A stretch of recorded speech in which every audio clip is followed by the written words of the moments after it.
Halo,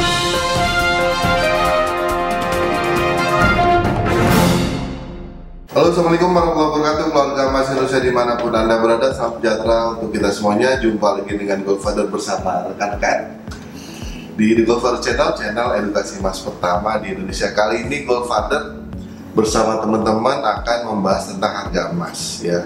Tapi sebelumnya Godfather perkenalkan dulu dengan yang pertama, dengan Vina, dengan Mbak Vina, pemilik toko toko Janitra. Oh, Janitra official ya, IG-nya ya. Dan di sebelah Mbak Vina ada Saya Lutfi, saya tokonya pabrik emas. pabrik emas guys. IG-nya IG pabrik emas. Kemudian kalau mau kunjungi website bisa di emasmas.com. Sekarang kita mau bahas harga emas nih. Kenapa kita mau bahas harga emas? Karena Godfather udah lama banget gak bahas harga emas. Karena satu dan lain hal kesibukan ya, terlewat nih. Banyak orang udah nunggu nih Godfather harga turun terus sampai kapan? Itu kita biasanya bahas dulu secara indeks turunnya berapa. Nah Mas Lutfi deh, kita lihat acuannya harus samain dulu nih, kita mau rupiah apa US dollar nih? Saya rupiah. Rupiah dulu, berarti rupiah per gram. Kita buka situsnya emas, Gold Price Indonesia ya. Ya teman-teman, Gold Price Indonesia. Lalu kita buka satuannya dalam jenisnya emas rupiah per gram ya. Oke, kita lihat dalam 1 tahun terakhir coba ya. Naik atau turun Mas Lutfi? Turun. Kalau dibandingkan 1 Januari. Oh, enggak ada, bukan 1 Januari. November ya. Ini Oktober tahun lalu, 7 Oktober tahun lalu itu 894. Sekarang 802. 802 ya. Turunnya dibanding tahun lalu 9,04 ya. Oke. Itu ya Mas Lutfi ya. Ya. Jadi itu dulu. Dibandingkan tahun lalu ada penurunan harga emas sebesar lebih kurang 9-10% ya. Itu ya. Kenapa? Karena tahun lalu tuh puncak harga emas dunia yang baru tuh guys, teman-teman. Jadi yang menarik itu begini, kita coba bandingkan harga emas sebelum krisis dan sesudah krisis. Nah, kan saya suka begitu. Kenapa? Kita tuh pengen tahu setelah krisis itu balik nggak menyentuh harga sebelum krisis nggak? Nah, kalau itu di-capture, kalau kita lihat dari data itu Mas, kira-kira gimana Mas?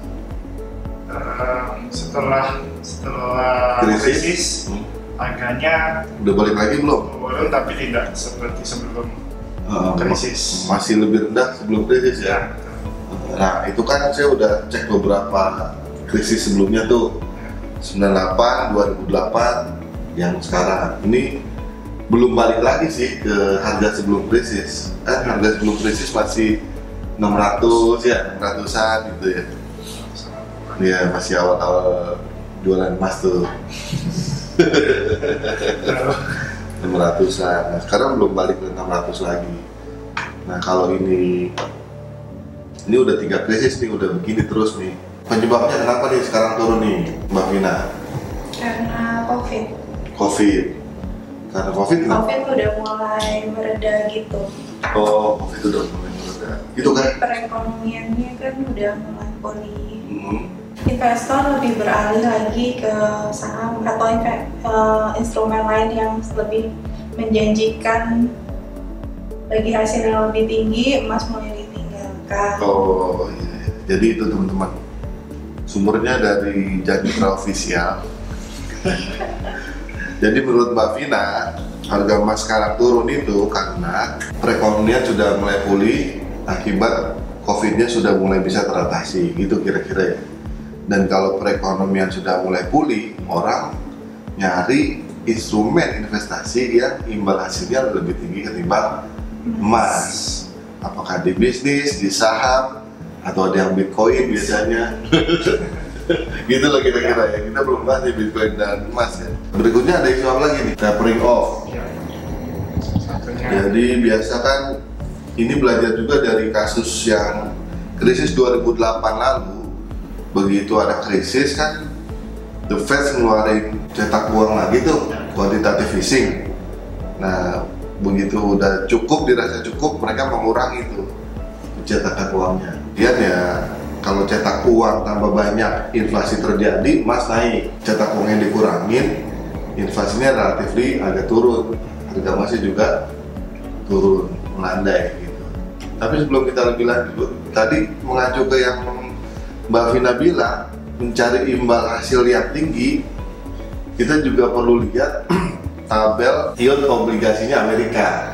Nah, kan Amerika nih kita fokusnya, investor cari instrumen yang lebih menguntungkan imbal hasilnya, salah satunya yield obligasi Amerika. Nah, ini ada dari situs investing.com nih Mbak Vina, pada tanggal 6 Oktober 2021, masih baru lah ya.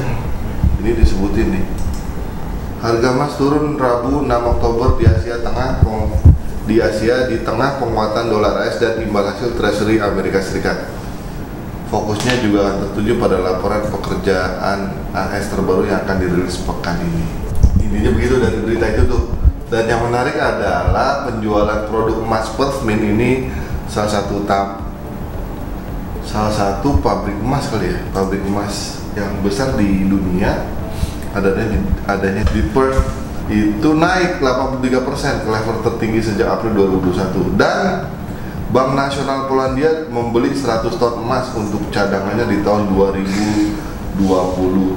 Mantap, ayo kita beli guys. Nah, gitulah kira-kira. Jadi itu kenapa harga emas kemarin tertekan ya, beberapa bulan gitu ya nggak? Tapi ada yang menarik lagi nih guys, yang masalah info tentang hutang Amerika nih yang udah mentok. Dinilai berapa Mbak? 400.000 triliun. 400.000 triliun rupiah. Masya Allah. Nah, kalau plafonnya nggak dinaikin, plafon itu pemerintah Amerika bisa shutdown. Waduh, bisa krisis gede tuh. Kalau itu krisis seperti dilansir di kompas.com, ada berita tanggal 6 Oktober nih guys, ada risiko gagal bayar utang, Menko AS sebut AS bakal kembali resesi. Apa hubungannya ini dengan harga emas? Menurut Mbak Vina apa? Ada hubungannya nggak dengan harga emas nih? Kalau resesi, kita krisis lagi, orang-orang akan beralih lagi ke aset yang safe haven, jadi permintaan akan emas akan semakin naik, berpengaruh ke harga emas yang ikut naik juga. Ikut naik juga, oke. Mas Lufti gimana? Ya, kalau kejadian ini terjadi sih ya pasti rupiah pasti pengaruh, dan pastinya juga secara domestik di Indonesia-nya supaya demand terhadap emas itu akan naik, dan juga atau batasan barang juga akan berpengaruh. Jadi ini teman-teman, kalau tadi dari kompas.com, Menteri Keuangan Amerika Serikat Janet Yellen mengungkapkan risiko negeri paman Sam kembali resesi bila Kongres gagal untuk menyetujui kenaikan ambang batas atau plafon utang Amerika Serikat. Nah, itu dia. Kapan mau diumumkannya itu? Ya, diumumkannya itu insya Allah tanggal 18 Oktober ini, guys. Jadi kayaknya ini bakalan jadi tanggal penting juga nih, tanggal krusial yang perlu kita amati. Keputusannya apa? Dinaikin nggak plafonnya? Kalau nggak dinaikin plafonnya, gagal bayar tuh, bencana.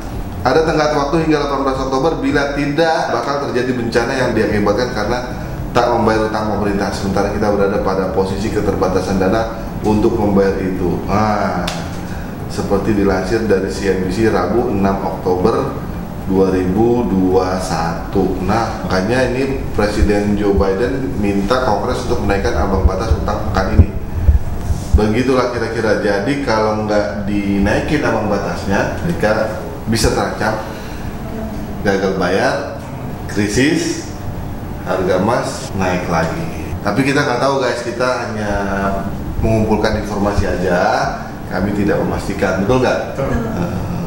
Itu ya teman-teman yang nungguin harga emas kapan naiknya atau turunnya sampai kapan, ada info seperti itu. Semoga bermanfaat.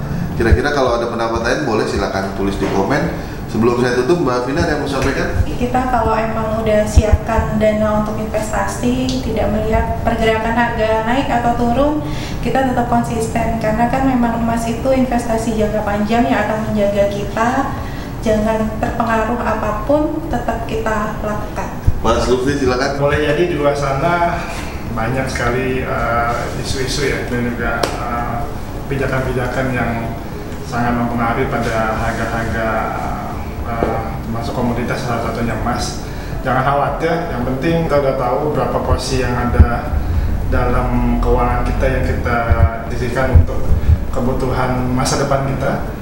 Berapapun itu, saatnya memang sudah ada uangnya, silakan disimpan dalam bentuk emas, dan pastinya itu nanti akan dirasakan di masa yang akan datang. Sehingga don't worry, mau naik mau turun, yang penting beli emas. Oke, demikian keluarga Mas Indra, semoga bermanfaat. Tetap semangat untuk tambah sekeping lagi menuju One Family 1 Kilo for Better Indonesia. Assalamualaikum, selamat siang. Gudangemas.com, tambah sekeping lagi.